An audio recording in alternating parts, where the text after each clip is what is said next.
What's up, guys? Welcome back to Newswave. Well, it looks like 2025 could be starting off with a bang. A big-time remake of a game, a classic title, from more than 18 years ago, and it seems like a great way for Microsoft to get things started, maybe in a developer direct, but we'll go over that here today. Also, we are going to be talking about Nintendo potentially fixing one of the biggest issues right now for the Switch as they head into next generation, with some larger outlets now chiming in on this Switch 2 situation, and the person from the future and how they may actually be convinced around this. And then we also have Sony and Kadokawa with an update as to how things have gone with that big acquisition. Well, wasn't quite an acquisition, but it seems like Sony is certainly involved with Kadokawa. We'll go over all of that, though, here today. So if you guys enjoy these videos, make sure you hit that like button. Helps out a ton. And if you're new here to the Spawn Wave channel, make sure you subscribe down below. And of course, members of the channel do get Newswave early. If you would like to learn more about that, click the join button down below this video. And we're going to start today with Trails in the Sky. Now, we know that there is a remake that's happening. That's the first chapter now, as it's called. And it seems like it's getting a simultaneous worldwide release. We can see this posted up. This is over on Gamatsu, saying Trails in the Sky first chapter, which was formerly known as Trails in the Sky the First, will launch for a PlayStation 5, Switch, and PC through Steam, simultaneous worldwide release in fall 2025. This was from developer Nihon Falcom, who announced it, and it's going to be published by Gung Ho Online Entertainment in the West, with Japanese and English voiceovers, English, Japanese, French, and German subtitles. And this is really cool because clearly they're doing this. I mean, the game that it's based on, that it's a remake of, originally came out, back in 2004, 2005. I remember it came to Windows PC first, and then it went to, I remember it was on PC. That game has since become quite a bit more valuable in like the realm of PSP games. This one, though, being $60, and there's even going to be a physical copy of it. It's seems like, I think anyway, a good place to start. Let me know down in the comments if this is the move, because I've dabbled in like the Legend of Heroes series here and there. Clearly, I've talked about trying to really get things going with it. This seems like a good spot. I mean, it's the remake of like the first game, so I'll be checking this one out when it comes out next year, simultaneous worldwide release, so don't have to wait for it to eventually come over from Japan. Also, we have some news out of Sega when it comes to their Sonic movies, as Sonic 3 is going to theaters, it's starting today? And I think I'm going to the movie theater maybe next week, after Christmas, I think. I'll probably find a good time slot in there. Hopefully it's not too busy and can go see the movie, because, I mean, the previews have looked very good for it with Shadow, and Shadow's character is genuinely much more interesting, I'd say, than Sonic or Knuckles, or at least in my opinion. So I think it's going to look really cool there on the big screen, and all the reviews so far have been very good for it. Well, go figure. It seems like this won't be the last Sonic movie from the studio. We can see this, though, over on Variety. They had this posted up as an exclusive. Paramount Pictures is prepping Sonic the Hedgehog 4, with the studio anticipating a spring 2027 release date for the latest entry in the family-friendly franchise. They go on to say that the first two films have earned a combined global box office total of $725 million. So yeah, it makes sense you would want to then go on to a fourth one. This is just, it's been a cash cow for Sega so far, and they've talked about that transmedia approach. Yeah, you have a game, you have a movie, they can kind of push each other, and so far it seems like Sega's been winning big time at the box office, so why not continue that trend? Today's video is sponsored by Castle Duels. Step into a magical world in this interesting mix of card strategy and tower defense. Assemble an army of incredible warriors to destroy and overcome enemies. Build and customize your deck by collecting and upgrading a variety of units. During battles, you can create stronger versions by merging them to gain the upper hand. There are more than 30 unique 3D units that you can summon and merge. Battle boosts unlock unique abilities, letting you shift the tide of battle, but remember to choose your moves wisely, since each unit type offers distinct abilities, allowing for endless strategic combinations in this battle of wits. Castle Duels takes the competition to the next level, with full PvP along with a clan system, including tournaments and limited time events like Hero Tavern, Card Foretelling, and Energetic Trials. These events bring new challenges and even unique rewards, so keep an eye out. Castle Duels is easy to pick up and start playing, but has deep strategic options to keep you coming back for more. Click the link in the description below to check out Castle Duels and climb the leaderboards to show off your skills today. Thanks to Castle Duels for sponsoring today's video. And guys, with some of the quick news out of the way, let's get into the bigger stuff. Let's start right away with a remake from a game that is now more than 18 years old. And it's so weird to think that Elder Scrolls 4 Oblivion is that old, almost 2 decades now. And in fact, by the time it would be coming out, based on some of the reports, it'll be very, very close to 20 years old. Now, we can see this posted up. This is over on Insider Gaming. It says, according to leaker Extas S1S, says, not only is the Elder Scrolls 4 Oblivion remake real, but Xbox could announce the game at an Xbox Direct event in January. Not only could it be announced next month, but the game could be released sometime in 2025. Now, per previous rumors, the remake is being developed by Virtuos and is being built in Unreal Engine 5. Those rumors also hinted at a 2025 release for the game. So it's important to note that it was mentioned in the court documents with FTC, Microsoft, that case, but it was supposedly scheduled for the fiscal year 2022 release, which, well, it clearly didn't happen. We don't have it right now. And then later on in the day, Nate did back up some of these reports over on Reset Era, but I believe he's mentioned this even before all of this. So it does seem like we're on a crash course for an Oblivion remake, and I think that's great. Now, I know we've had a lot of remakes, remasters, that we're constantly seeing them pop up. But as I mentioned, by the time let's say this comes out fall 2025, will be 19 and a half years off of the original's release. Remember, it came out, I think, like 4 months. It was like March 2006, 4 months after the Xbox 360 came out. And it was a big wow moment for that platform. But it doesn't really hold up as much anymore. I mean, look, you can still play it. It's fun. I know you can download it on Steam. It runs on a potato at this point, right? Setup. But it definitely could use some work. Them moving it into Unreal Engine 5 and adding in terms of just gameplay mechanics and modernizing controls and that sort of thing, I think would do a lot for this game. And let's face it, Elder Scrolls 6 isn't coming out anytime. I know it sounds weird to say that because they told us about it a long time ago, years ago now. But I think we're still a ways off of that game coming out. I kind of think, a best case scenario, it would be like a 2028 title, which I know Microsoft has said that maybe, or rumored that they might be moving on to the next generation by the end of 2026. So, I mean, that might just be a next generation title for Bethesda and Microsoft at this point. So why not kind of bridge the gap there between Skyrim and Elder Scrolls 6 with a remake of Oblivion, since, I mean, let's just face it, there are probably many people whose first Elder Scrolls game was Skyrim, and they didn't really go back to Oblivion because it was difficult to go from Skyrim back one to Elder Scrolls 4 Oblivion. And I think you can still have fun with it, but it would just be really cool to see that remake for this one in particular. And if it comes out fall 2025, I mean, 20 years just about, I think that's a large enough gap to do a remake. It's not like the Horizon or Last of Us Part 2 situation where we're like, hey, this is still kind of available in this generation just about. No, it's been long enough. And I would like to see what Bethesda can do with everything they've learned in terms of visuals, gameplay design, the whole thing, really over the last couple of decades, and infuse it into Oblivion. And Virtuos being involved, I think, would also be pretty interesting to see. Seems like it matches up well for a developer direct to kick off January, as Microsoft already has quite a bit that they're lining up for 2025. Why not cap it off maybe with a fall release for an Oblivion remake and start getting that ball rolling here maybe in January with a developer direct. Next up, let's talk about Sony and Kadokawa, as there were talks and reports going around about Sony maybe just outright acquiring Kadokawa, which would involve, of course, FromSoft, but there was so much discussion even outside of that and more of the media sector when it came to anime and distribution. It was a big deal. It was. Well, it doesn't look like that full acquisition is happening here, but Sony is certainly now really getting involved with Kadokawa. So the future, we'll see there. But for now, let's take a look at the press release that they put out. This is over on their website.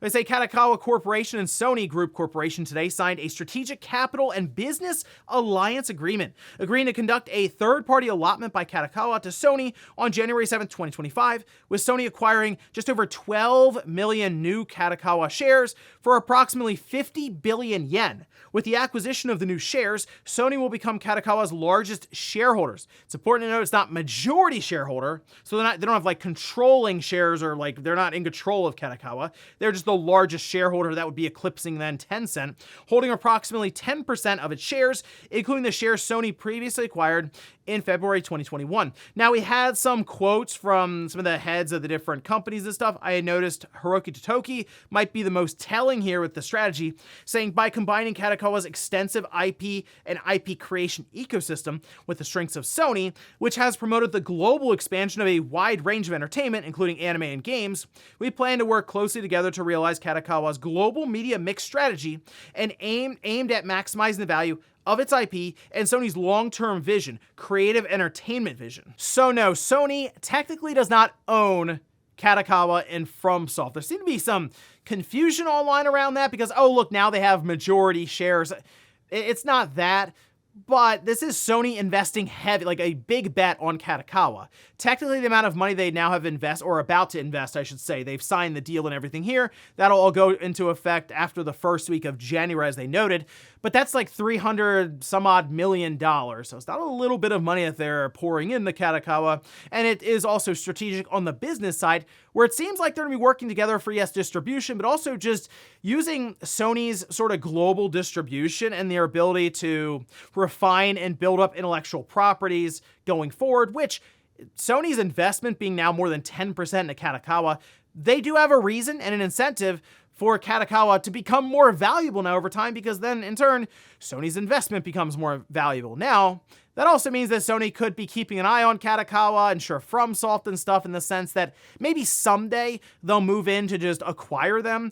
But as for now, this seems kind of like that compromise. Kadokawa wanted Sony, apparently, based on reports, to buy them outright. Sony wanted some of Kadokawa, but not all, so this is sort of meeting in the middle, at least for now. Wouldn't shock me if years and years down the line, maybe a decade, we end up getting to the point where Sony does eventually acquire Kadokawa completely.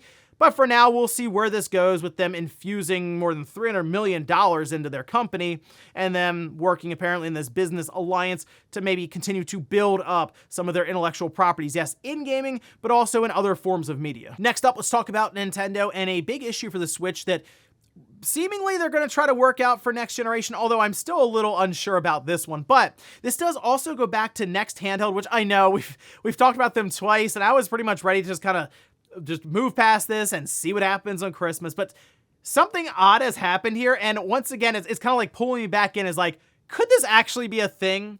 Because now we have some larger publications getting involved, and actually one's even worked to kind of vet some of the information coming from this Reddit user. Again, odd stuff, but we can see this posted up over on VGC, where they say The Verge reports that it has spoken to Next Handheld and that they are largely convinced that the information provided by the user is legitimate. By the way, they were citing multiple photos that were sent to them, not just like one of the dock. It seemed like they had at least been able to see other things that they were sharing. Further, it's claimed that these Joy-Cons, that being the ones on the new system, will eliminate stick drift. This is due to the new Joy-Cons reportedly including magnetic Hall effect joysticks, which don't contain the same deteriorating sensor material that has caused millions of original Joy-Cons to malfunction. Now, we've talked about the idea of these magnetic sensors, maybe in this Hall effect joystick, that Nintendo would work to include in their next generation Joy-Cons and Pro controllers. We see third-party companies doing this all the time. It's got to the point where it's almost surprising if they don't have Hall effect sensors. I see so many controllers, third-party ones being introduced. It's like, oh yeah, Hall effect sensors, obviously. So it would make sense that we would see the first-party companies, platform holders, Microsoft, Sony, and Nintendo, eventually get there. And because their releases currently are staggered in terms of generational leaps, and Nintendo's up next, technically they would be the next ones to introduce Hall effect sensors, similar to what they did with HD Rumble and the haptic feedback that Sony did eventually introduce with the PlayStation 5 years later. So I'd like to think that Nintendo would go in the direction of Hall effect sensors, because it should work. I say should be because we haven't necessarily seen it tested on this size of distribution. So when it comes to Nintendo, we know they're potentially going to ship more than, we'll say, 100 million Switch 2 systems. I think that's a reasonable estimate here, just based on what we see with the current Switch. Think about now all the Joy-Cons and all the joysticks. I mean, right off the bat, you have 2 for every Switch system that's boxed and sold. So 200 some odd million right there in terms of these Hall effect joysticks. And we've seen it with like the Dreamcast, that a long time ago had this, right? But even third-party controllers and others, we don't necessarily know, and this is something that has been brought up, whether you want to believe them or not, from some of these larger manufacturers, is we don't necessarily know the fail rate of all these Hall effect sensors, and we're still kind of unsure and doing a lot of testing. Well, at least so far from my experience, they've been pretty good with these third-party controllers. So the other thing, well, if you don't have to ever fix the joysticks because they don't really break, you're going to probably sell less controllers in the long run. So that's something I'm sure they're also considering because they make a lot of money, they do anyway, on their accessories. So it's not a bad thing if they break after a couple of years because most people will just chalk it up to wear and tear as opposed to an actual defect that we saw, say, with the Joy-Cons this generation. I also wanted to point this out because apparently this person is gaining credibility right now with The Verge and media outlets. They say Next Handheld also claims that the dock is rated for 60 watts, while the Switch 2 is rated for 45 watts, suggesting both elements of the machine are being designed to handle significantly more power than the original, which that shouldn't shock anyone. This is going to be, I think, a significantly more powerful system compared to the current Switch. And that, I believe, is sort of the thought process you need to have going into this. I don't know if I would compare it straight up with a PlayStation 5 or an Xbox Series because at the end of the day, it's still a handheld system, or at least needs to act like a handheld system in certain scenarios. But when it's docked, sure, you will be able to pull more power. You can eliminate the need for, okay, thermals have to be within this range because the fan can't spin up too much, or we have to be careful when it comes to power draw because there's a battery that we can't just pull all the power out of in 30 minutes or something.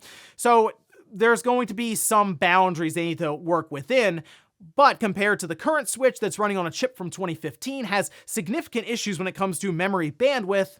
Yeah, I think you're going to see a generational leap easily going to NVIDIA's new chipset that they've designed with Nintendo and trying to work out some of the limitations they've seen with the Switch while talking with developers over what's probably going to end up being, what, an 8-year generation, which is crazy to think about, but that's sort of where I'd be with that. It's going to be much, much more powerful than the current Switch, but I don't know how favorable every single comparison will be with something like the PlayStation 5 or the Xbox Series X when those digital foundry comparisons eventually show up. And in our last bit of news, let's talk about a game that was canceled back in 2008, but has now been rediscovered, and in fact, it's actually set up for you to download and play right now, and that's Star Wars Battlefront 3 on the Wii. Yep, the Wii. From back in the day where you'd play Wii Sports and stuff, no, Battlefront 3 was actually heading to that platform. Unfortunately, it was canceled and sort of lost to time until just the other day. In fact, there's an entire video showcasing this, and I gotta say, it actually looks pretty good. Like, in terms of canceled projects where they didn't get to the finish line with it, I'm sure there are loose ends they'd like to tie up. It looks playable. Now, I'm also going to link down below in the sources a site here that does go over the situation, saying Free Radical Archive comprises of people who uncover lost information about canceled projects from developer Free Radical, who has worked on beloved series like Time Splitters and the original Battlefront games. The team's most recent discovery is apparently a forgotten Wii build of Battlefront 3, a sequel to Battlefront 2. In fact, apparently the version they have here was November 2008, and it was like a week before they officially canceled it. Now, there are some issues still clearly with the game because it's not done, but modders are thinking about going back and trying to feature complete this thing as much as possible. As it stands now, though, they've released the build, so you can download the file and run it on your Wii as long as you have the ability to load the file. You probably have to modify your Wii and stuff, sure, but you could also, I guess, then load it in an emulator on your PC if you just want to check it out right then and there. I downloaded the file from like Hidden Palace, but it's taking a couple hours to download, so it's actually still going, but I'll probably check it out, actually, just to see what we had, because Battlefront 3, I'm sure, would have been awesome, and sure, there are issues behind the scenes, and eventually, we got a new Battlefront game that didn't do as well. And then we had Battlefront 2, and that almost destroyed the entire series, so hey, if anything, go back in time here to 2008 with a canceled Battlefront 3 that didn't quite get to the finish line. That'll probably end up being more fun than Battlefront 2 when that came out in 2017. And before we go to the comment of the day, we'll take a look at the poll that I posted up yesterday, which is Game of the Year Madness Day 2. And we can see The Legend of Zelda Echoes of Wisdom did run over Trails Through Daybreak. Not too shocking. I mean, you have the Zelda brand right there, front and center. So yeah, I mean, sure, there's plenty of people who just didn't play or really know much about Trails Through Daybreak. So there you go. It looks like The Legend of Zelda moves on.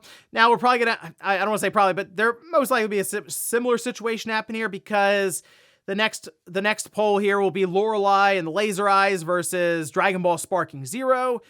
Dragon Ball is a very popular IP, so I expect that one to move on, but who knows? You've seen big upsets in the past, so we'll see how that one turns out. And we'll finish up with the comment of the day, as you're seeing here.